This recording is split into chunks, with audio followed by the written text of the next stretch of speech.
જામનગર ચોમાસાના આગમનના પૂર્વ મહાનગરપાલિકા દ્વારા જર્જરિત અને જોખમી મકાનોને દૂર કરવાની કામગીરી તેજ કરવામાં આવી છે। આ અંતર્ગત આજે શહેરના મુખ્ય વિસ્તારમાં આવેલા એક જર્જરિત મકાન પર તંત્રનું બુલડોઝર ફરી વળ્યું હતું। જામનગર શહેરમાં બિલિયન સ્કૂલ સામે લીમડા લાઇનની વિસ્તારમાં એક જૂનું અને અત્યંત જર્જરિત મકાન આવેલું હતું। આ મકાન ગમે ત્યારે ધરાશયી થવાની ભીતિ હતી, જેને કારણે રાહદારીઓ અને આસપાસના રહીશો માટે તે જોખમી બની રહ્યું હતું। આ બાબતે અગાઉ મહાનગરપાલિકામાં ટીપીઓ શાખા દ્વારા મકાન માલિકને જરૂરી નોટિસ પાઠવવામાં આવી હતી।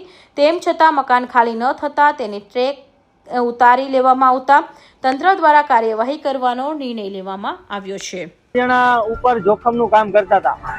દિવાલમાંથી બે જણા દિવાલમાંથી ઉભા હતા, બે જણા ધાબા ઉપર ઉભા હતા।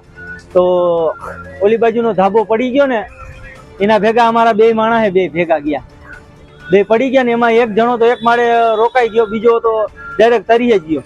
જે તરીએ ગયો ને એને માણસને વધારે લાગી ગયું। એક ગડર હતું, ગડર છટકીને એક માણસ દિવાલમાંથી ઉભો હતો ને એને આયા હાથ ઉપર લાગી ગયું, એને વધારે લાગી ગયું। એ જ બે જણા ઘાયલ વધારે, એક જણાને ખાલી જરીક લાગી ગયું। આજે એસેટ શાખા અને ટીપીઓ શાખાના અધિકારીઓ પોલીસ બંદોબસ્ત સાથે સ્થળ પર પહોંચ્યા હતા। કોઈપણ અનિચ્છનીય ઘટના ન બને તે માટે કડક સુરક્ષા વચ્ચે જેસીબી મશીન દ્વારા જર્જરિત મકાનને તોડી પાડી જમીન દોસ્ત કરવામાં આવ્યું। મહાનગરપાલિકાએ આ કાર્યવાહીથી સ્થાનિકોએ રાહત અનુભવી છે। તંત્ર દ્વારા શહેરના અન્ય જર્જરિત મકાન સામે પણ સખત કાર્યવાહી કરવાની ચીમકી ઉચ્ચારવામાં આવી છે। કૌશિક પટેલનો report, Hind TV news, Surat.